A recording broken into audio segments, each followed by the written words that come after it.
Assalamualaikum sahabat-sahabat yang dirahmati Allah. Hari ini saya akan menceritakan kronologi reruntuhan Pondok Pesantren Al-Hozini di Sidoarjo. Namun sebelumnya saya sarankan untuk menuliskan sholawat Nabi Muhammad agar kelak sholawat ini menjadi saksi untuk mendapat syafaat di akhirat. Like dan subscribe ke channel ini sangat membantu menyebarkan dakwah Islam dan menjadi amal jariah. Menurut berita dari BBC, di balik tragedi reruntuhan bangunan Pondok Pesantren Ponpes Al-Hozini, Sidoarjo, Jawa Timur, tersimpan kisah tim penyelamat yang berjuang mengeluarkan para korban dari timbunan beton. Sambil menerawangkan mata, Elfram Yuliawan mengingat kejadian beberapa hari lalu tatkala dirinya berada di depan tumpukan puing bangunan musala pesantren Al-Hozini yang runtuh pada 29 September 2025. Terekam jelas di ingatannya, suara sejumlah anak yang terus-menerus meminta pertolongan dan memanggil-manggil anggota keluarga mereka. Kami berusaha terus menenangkan mereka, tutur anggota SAR Yogyakarta itu dengan suara lirih. Elfram sadar betul dirinya dan rekan-rekannya harus berpacu dengan waktu mengingat terdapat rentang waktu krusial bagi seorang korban untuk bertahan hidup tanpa minum dan makan. Korban ini kan mempunyai waktu peluang hidup, golden time. Itu yang harus saya manfaatkan dan itu sangat terbatas. Karena korban sebagian besar di dalam mengalami cedera, ujar pria 38 tahun ini ketika ditemui wartawan Roni Fauzan di dekat lokasi pesantren pada Sabtu 4 Oktober. Namun, tantangan di hadapan sungguh berat dari segi kesulitan medan maupun banyaknya korban. Musala itu ambruk saat proses pengecoran lantai 3, ketika pelaksanaan salat asar berjamaah pada pukul 15 waktu Indonesia Barat. Menurut Badan Nasional Penanggulangan Bencana, BNPB, tiang pondasi diduga tidak mampu menahan beban pengecoran sehingga bangunan runtuh hingga ke lantai dasar. Peristiwa ini menyebabkan puluhan santri dan pekerja tertimpa material bangunan. Kondisi reruntuhan bangunan ini merupakan tipe pancake atau reruntuhan bangunan berupa material beton yang bertumpuk dengan celah yang sangat sempit, papar Kepala Basarnas, Marskal Madya TNI M. Syafi'i. Emi Freezer selaku Kasubdit Basarnas menjelaskan mengapa mereka tidak bisa mengerahkan alat berat seperti ekskavator untuk membuang bongkahan-bongkahan reruntuhan bangunan pada tahap awal. Emi membuat analogi reruntuhan seperti jaring laba-laba. Struktur penyangga semua totali kolapse atau gagal total untuk memberikan sanggahan dan ini diintervensi sedikit saja akan merubah pola runtuhan. Dan rembetan seperti spider web, jaring laba-laba, ujarnya. Satu titik kita colek maka rembetan getaran itu bisa sampai ke semua sektor yang terhubung, dengan bangunan tersebut, tambahnya. Gempa di lepas pantai Pulau Madura dengan magnitudo 6,5 pada 30 September 2025, memperparah keadaan. Ditambah terjadi gempa waktu itu. Itu juga hal yang menyulitkan karena terjadi perubahan dari struktur bangunan tersebut, kata Elfram. Karena faktor-faktor itulah, Elfram mengaku tugasnya kali ini adalah yang terberat. Padahal, Elfram pernah diutus ke Turki dan Myanmar untuk melakukan evakuasi korban dari bangunan runtuh serta di berbagai lokasi bencana lainnya di Indonesia. Ya di sini ini, yang terberat, ungkapnya. Karena jumlah korban yang banyak dan juga kesulitan yang sangat kompleks, sambungnya, membuat terowongan. Di antara celah sempit reruntuhan bangunan, Elfram mendengar suara minta tolong. Elfram dan rekan-rekannya langsung berinisiatif menanyakan nama dan umur mereka. Ada beberapa anak yang menyebutkan nama. Salah satunya Syahlendra Haical. Kami menemukan titik yang kami sebut dengan titik A2. Di situ tempat ditemukannya Haical dan rekan-rekannya yang selamat di titik itu, sebut Elfram. Kepada Haical, Elfram dan petugas lain meminta mereka untuk bersabar. Sabar ya nak, ya. Sebelum menjangkau Haical dan para korban, tim SAR gabungan berupaya mengamankan posisi-posisi bangunan karena mereka khawatir terjadi getaran susulan atau terjadi perubahan struktur bangunan secara tiba. Beberapa metode mereka terapkan demi menopang struktur bangunan serta menjaga stabilitas bangunan. Kami menggunakan shoring dari kayu.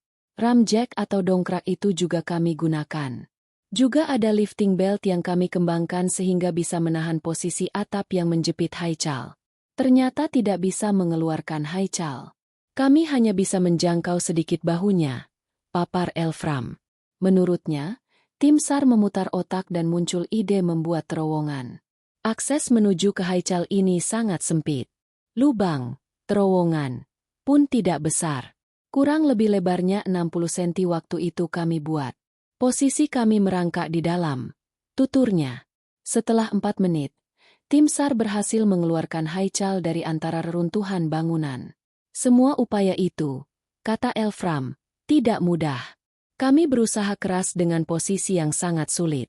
Harus bekerja dengan posisi yang tiarap di celah yang sangat kecil untuk membuka akses, dengan kondisi beton yang ketebalannya hingga 40 cm.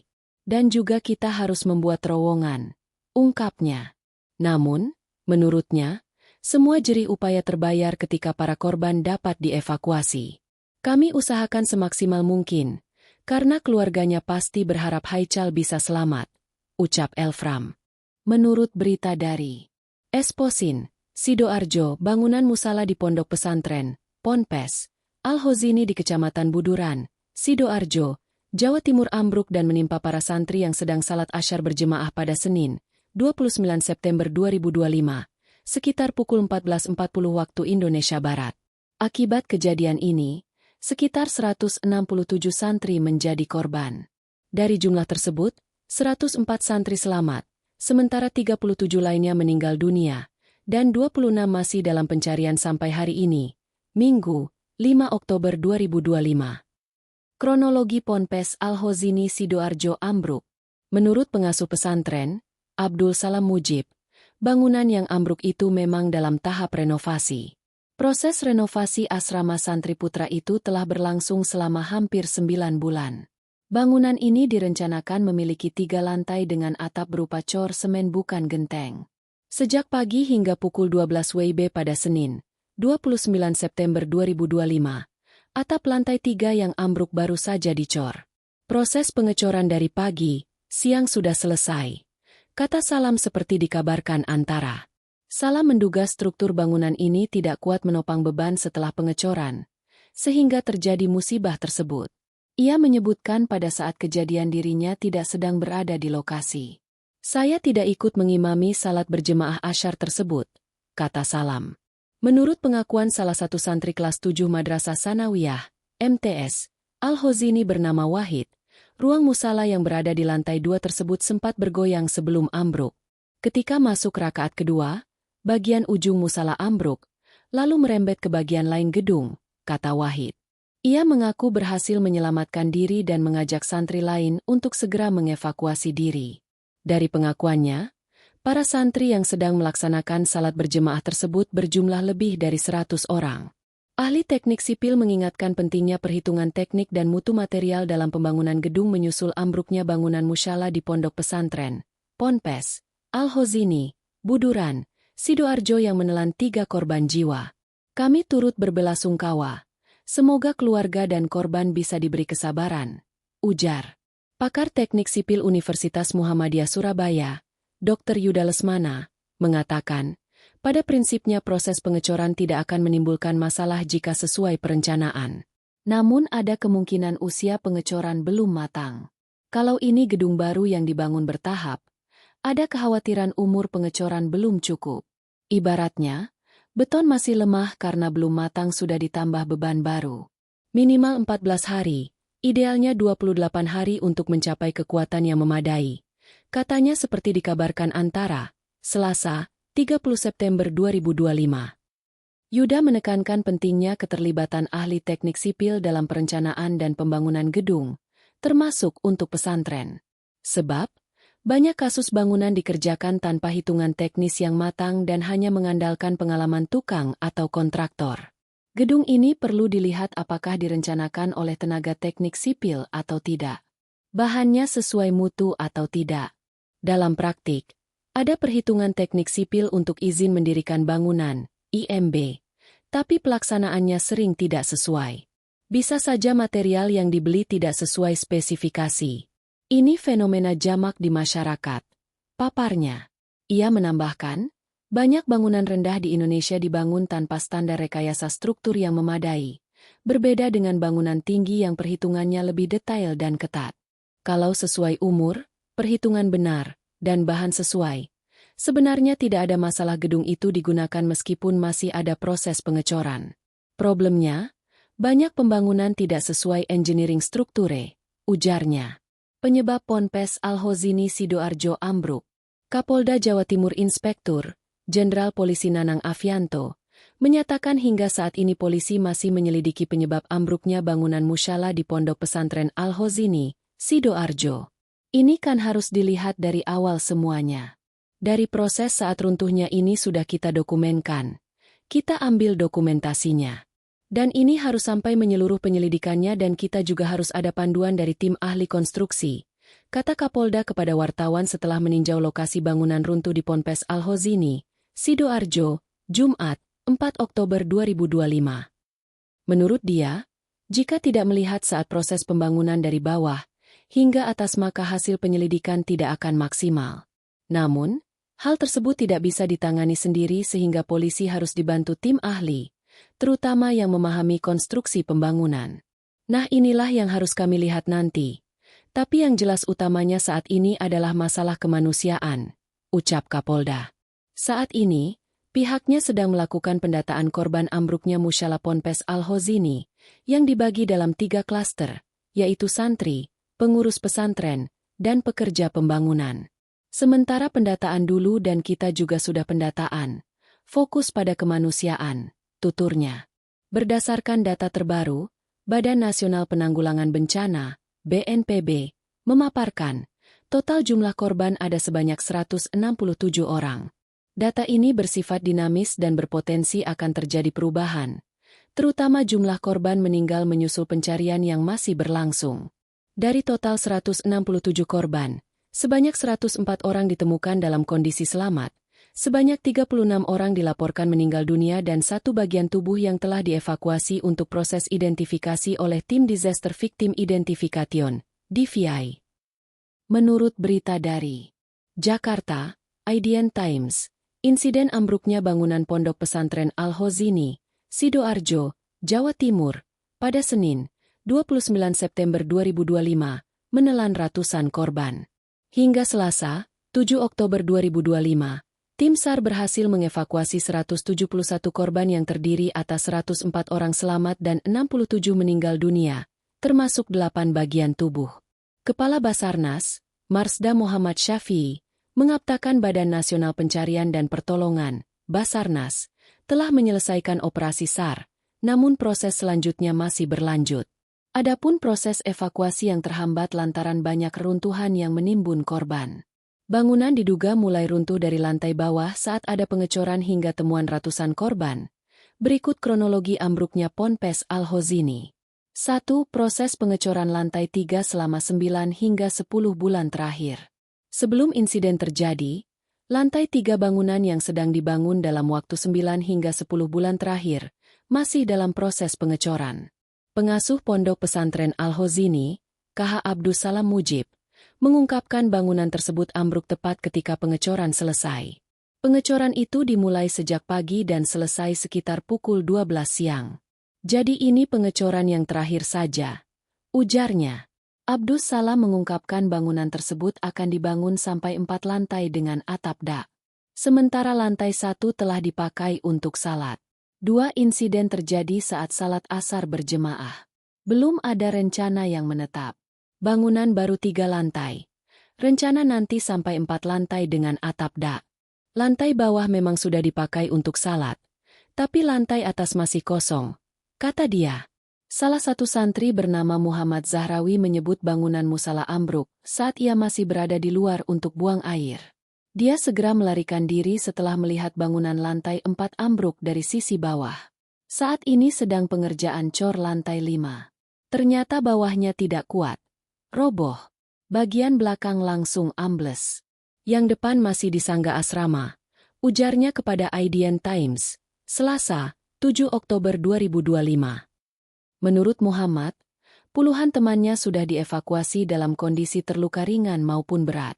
Ia menduga korban masih banyak karena ratusan siswa sedang salat asar berjemaah.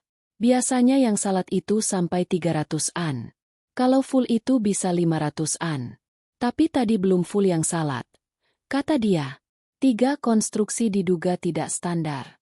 Bupati Sidoarjo Subandi mengatakan tidak ada izin terkait pembangunan lantai atas Pondok Pesantren Al-Hozini. Menurut dia, izin mendirikan bangunan, IMB, masih dicek dan pesantren berusia 125 tahun tersebut diduga tidak mengantongi izin. Ini saya tanyakan izin-izinnya mana, tetapi ternyata gak ada. Tadi ngecor lantai 3, karena konstruksi tidak standar, jadi akhirnya roboh, ujar Subandi, Selasa, 30 September 2025. Pada hari yang sama, salah satu santri bernama Al-Fatih Cakrabuana, 14 tahun, berhasil dievakuasi setelah 3 hari tertimbun reruntuhan bangunan.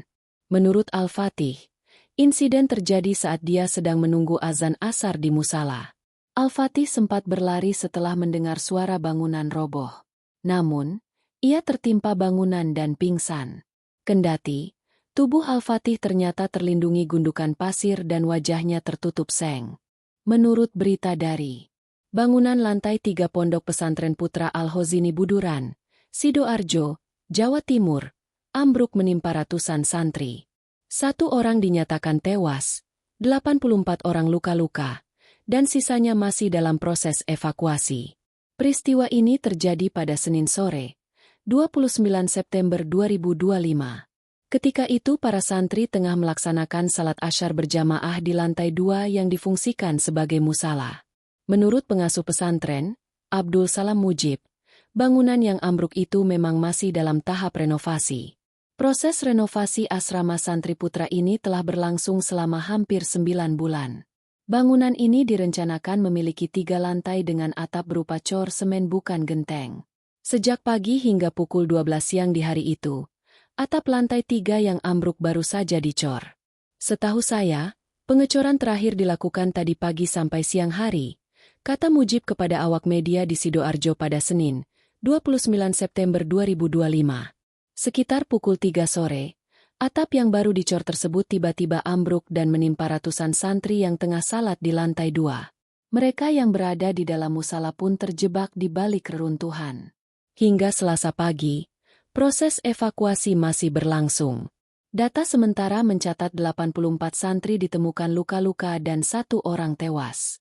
Puluhan korban tersebut lantas dilarikan ke Rumah Sakit Siti Hajar, RSUD Notopuro Sidoarjo, dan RS Delta Surya. Kini, Badan Penanggulan Bencana Daerah, BPBD, Sidoarjo telah mendirikan posko gabungan di lokasi kejadian. Posko itu didirikan untuk mendata korban dan keluarga korban. Sementara itu, kepolisian belum bisa memastikan penyebab runtuhnya bangunan. Kepala Bidang Hubungan Masyarakat Kabid Humas Polda Jawa Timur Komisaris Besar Jules Abraham Abbas mengatakan kepolisian akan menurunkan tim untuk melakukan penyelidikan di lokasi. Atas kejadian ini, pengasuh pesantren pun menyatakan permohonan maaf kepada orang tua santri. Menurut dia, insiden ini merupakan takdir yang tak terelakkan. Saya kira memang ini takdir dari Allah. Jadi semuanya harus bisa bersabar dan mudah-mudahan diberi ganti oleh Allah yang lebih baik, tutur Mujib. Saat ini kegiatan di pondok pesantren ini dihentikan sementara hingga waktu yang belum ditentukan. Menurut berita dari Sulbar Express, Deputi Penanganan Darurat Badan Nasional Penanggulangan Bencana, BNPB, Budi Irawan menyebut tragedi runtuhnya bangunan di pondok pesantren Al-Hozini, Sidoarjo cukup besar sepanjang 2025. Bagaimana tidak? Lebih dari 50 orang dilaporkan meninggal dunia dalam tragedi ini. Berdasarkan data sementara, hingga Senin 6 Oktober pukul 17 WITA, 163 orang menjadi korban, dengan rincian 59 meninggal dunia dan 104 selamat. Korban ini di sepanjang tahun 2025 adalah korban yang besar menurut BNPB, dari bencana alam maupun non-alam. Itu tidak ada korban yang meninggal sebanyak yang ada di Sidoarjo, tutur Budi di Sidoarjo, Senin. Ia lalu membandingkan bencana alam yang terjadi baru-baru ini, seperti banjir bandang di Bali, September 2025, 18 korban jiwa, dan gempa bumi di Poso, Sulawesi Tengah, Agustus 2025, 2 korban jiwa. Banjir bandang di Bali, dan gempa bumi di Poso yang rumahnya roboh banyak sekali. Semuanya korbannya hanya sedikit. Di sini adalah yang terbesar dan kita turut prihatin, sambungnya. BNPB menargetkan proses pengangkatan material reruntuhan bangunan Pondok Pesantren Al-Hozini Sidoarjo Rampung secepatnya. Kronologi singkat. Bangunan 4 lantai yang difungsikan sebagai musala di area pondok pesantren Al-Hozini tiba-tiba ambruk pada Senin 29 September sekitar pukul 16.35 WITA. Insiden tragis ini terjadi saat para santri sedang melakukan salat asar berjamaah pada rakaat kedua. Akibatnya, banyak santri yang terjebak dalam reruntuhan bangunan.